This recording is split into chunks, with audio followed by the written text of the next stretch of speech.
प्रश्नावली 3.5 सॉल्व कर रहे हैं, जिसके हम लोग प्रश्न क्रमांक 1 और प्रश्न क्रमांक 2 सॉल्व कर चुके हैं। इसके बाद हम लोग प्रश्न क्रमांक तीसरा सॉल्व करेंगे, जो कि है 3x माइनस 5y बराबर 20 और दूसरा है 6x माइनस 10y बराबर 40। और हमें इसमें बताना है निम्नरेखिक समीकरणों के युग्मों में से किसका अद्वितीय हल है, किसका कोई भी हल नहीं है या किसके अपरिमित रूप से अनेक हल हैं। और यदि अद्वितीय हल हमें प्राप्त होता है तो हमें बीजगणित विधि से उसे ज्ञात भी करना है।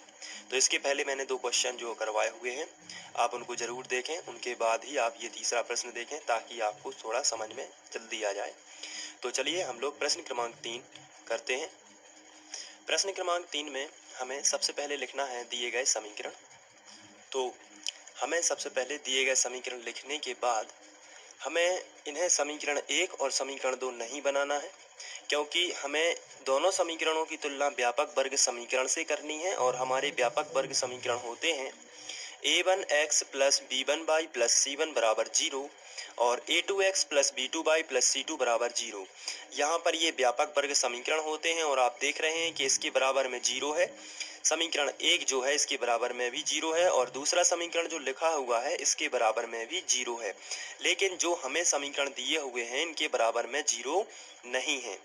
तो सबसे पहले तो हम दोनों समीकरणों के बराबर में 0 लाएंगे। और 0 कैसे लाएंगे, उसका सिंपल तरीका ये है कि जो बराबर के इस तरफ संख्या लिखी हुई है, यहाँ पर 20 लिखी हुई है और यहाँ पर 40 लिखी हुई है, इन दोनों का पक्षांतर हम बराबर के इस तरफ करेंगे।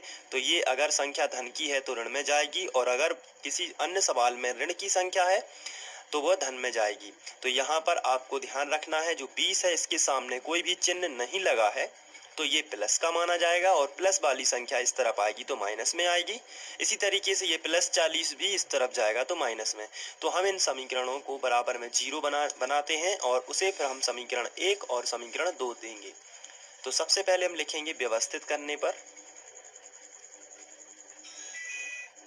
व्यवस्थित करने पर। चलिए व्यवस्थित कर लेते हैं। तो आपको व्यवस्थित करना है, सबसे पहले ये पहला समीकरण हम व्यवस्थित कर रहे हैं। तो यहाँ पर 3x लिखा है तो आप 3x को लिखोगे। उसके बाद लिखा है -5y, फिर इसके बाद +20 जो है इसका पक्षांतर आप इस तरफ करोगे तो ये आएगा -20। अब यहाँ पर आप देख रहे हैं कि बराबर में कुछ भी नहीं बता तो 0 हम लिख सकते हैं। तो कुछ भी ना बचने के बाद हम यहाँ पर 0 लिख सकते हैं और इसको हम समीकरण 1 अब बना सकते हैं। इसी तरीके से दूसरे नंबर का जो समीकरण है इसमें भी हम पक्षांतर करेंगे। तो 6x माइनस 10y, ये यहाँ पर हमने ज्यों का त्यों लिखा 6x माइनस 10y। ये जो प्लस का 40 है इसका पक्षांतर इस तरफ कर देंगे तो ये हो जाएगा माइनस का 40 और बराबर में हमें मिलेगा 0। इसको हम बना देंगे समीकरण 2। आप यहाँ पर देख रहे हैं कि समीकरण 1 व 2 हमने बना लिए हैं।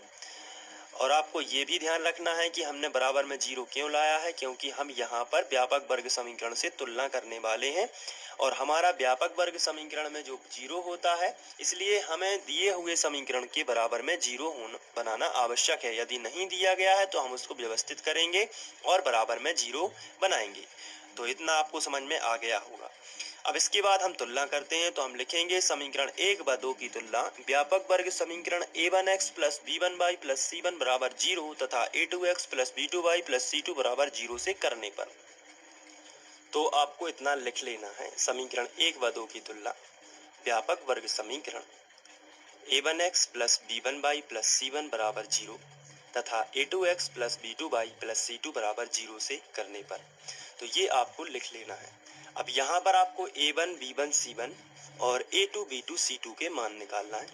तो सबसे पहले हम यहाँ पर a1 का मान निकालेंगे और a1 के लिए पहले समीकरण का x का गुणांक a1 है, y का गुणांक b1 है और अचर राशि जो है वो c1 है। आपको इतना ध्यान रखना है। इसी तरीके से समीकरण 2 में x का गुणांक a1 है, y का गुणांक b1 है और अचर राशि c1 है। बहुत ही सिंपल है। तो चलिए अब आपको बताना है a1 का मान कितना होगा। तो क्या आप बता पाए? a1 का मान है 3। जिन बच्चों पे बन गया है तो बहुत ही बढ़िया है। अब आपको बताना है b1 का मान। चलिए बताइए b1 का मान कितना होगा। तो b1 का मान होगा -5। आपको ध्यान रखना है, चिन्ह भी साथ में लेके चलना है। आपको जो चिन्ह दिया गया है सामने वो भी लिखना है। तो यहाँ पर चिन्ह नहीं दिया गया था तो पॉजिटिव यानी प्लस का तो माना ही जाएगा, लेकिन जहाँ पर हमें माइनस चिन्ह दिया गया है तो हम वो माइनस भी लेकर चलेंगे। चलिए आगे बढ़ते हैं। C1 का मान आपको बताना है कि कितना है।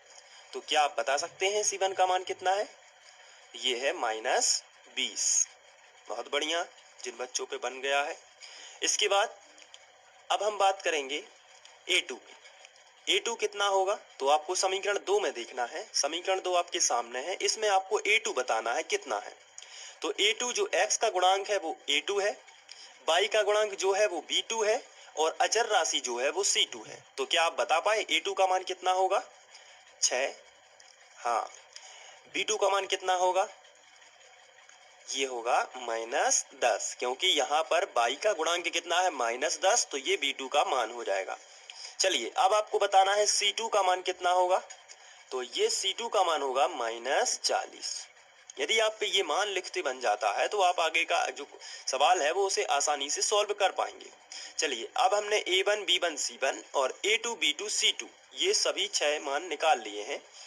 अब हम इनके अनुपात निकाल लेते हैं। तो हम सबसे पहले निकालेंगे A1 बटे A2। तो हम यहाँ पर लिखेंगे A1 बटे A2 और इसका अनुपात निकालेंगे। तो ये A1 बटे A2 कितना मिलेगा? तो A1 का मान कितना है? 3। तो यहाँ पर आप कितना लिख दोगे? 3 बटे, यहाँ पर A2 का मान कितना है? 6। तो आप यहाँ पर कितना लिखोगे? 6। तो 3 एकम 3 और 3 दूनी 6। तो 1/2 आपको मिला है।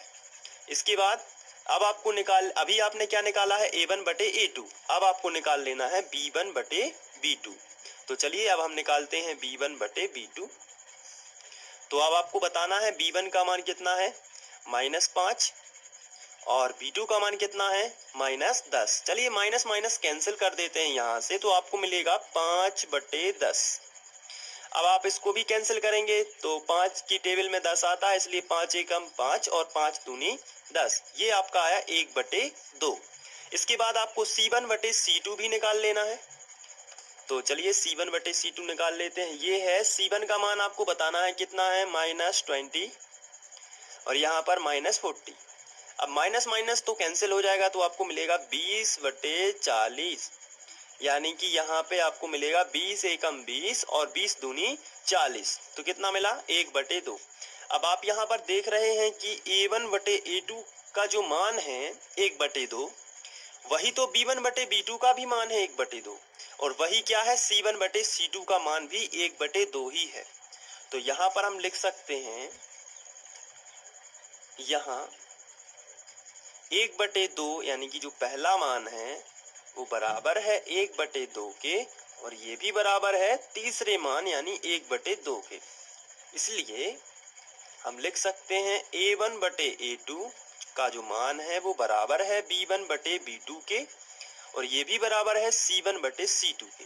ऐसी स्थिति में मैंने आपको जब पहला क्वेश्चन कराया था इसी प्रश्नावली 3.5 का, तब मैंने आपको बताया था कि जो प्रश्नावली 3.5 में हमने कुछ शर्तें लिखी हुई थी, तो वहां पर मैंने बताया था कि A1 बटे A2 बराबर B1 बटे B2 बराबर C1 बटे C2 जो होता है उसके लिए हम अनंतः अनेक हल बोलते हैं या अपरिमित रूप से अनेक हल बोलते हैं।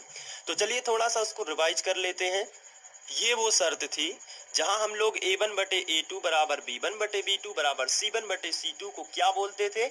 अपरिमित रूप से अनेक हल। तो यही वाली जो शर्त हमारी इसी क्वेश्चन में आई हुई है। तो आप यहाँ पर क्या लिखोगे? अपरिमित रूप से अनेक हल हैं। तो चलिए वहां पर हम लिख लेते हैं। यहाँ पर हम लिखेंगे अतः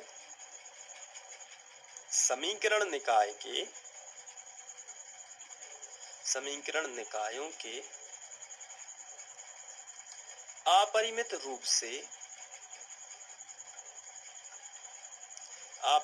रूप से अनेक हल हैं। तो इस तरीके से आप इसको हल कर सकते हैं और इसी तरीके से आप अन्य भी क्वेश्चन कर सकते हैं। और इसको पहले आप चौथा क्वेश्चन आपको बिना देखे करना है, इसके बाद ही आपको ऑनलाइन वीडियो देखना है। तो आपको शर्त भी याद रखना है। और यदि आपको अद्वितीय हल प्राप्त होता है तो आपको बज्य गुणन विधि से सॉल्व करना है। केवल एक ही कंडीशन होगी अद्वितीय हल जब आपको प्राप्त होता है, यानी कि जब आपको प्राप्त होता है a1 बटे a2 बराबर नहीं है b1 बटे b2 के, यानी कि अद्वितीय हल प्राप्त होता है। ऐसी स्थिति में आपको बज्य गुणन यानी ये वाला फॉर्मूला याद करना है। और ये मैंने कैसे बनाना है ये मैंने आपको पहले भी बताया है कि किस तरीके से इसको बनाने की ट्रिक है, और इसके आगे भी मैं आपको बताऊंगा। जिन बच्चों ने पहला वीडियो नहीं देखा है वो जरूर पहला वीडियो प्रश्नावली 3.5 का देखें। यदि उनको नहीं मिलता है तो वो चैनल की प्लेलिस्ट पर जाएं, वहां से आप इसको देखें। तो चलिए ठीक है, आगे बढ़ते हैं। Thank you.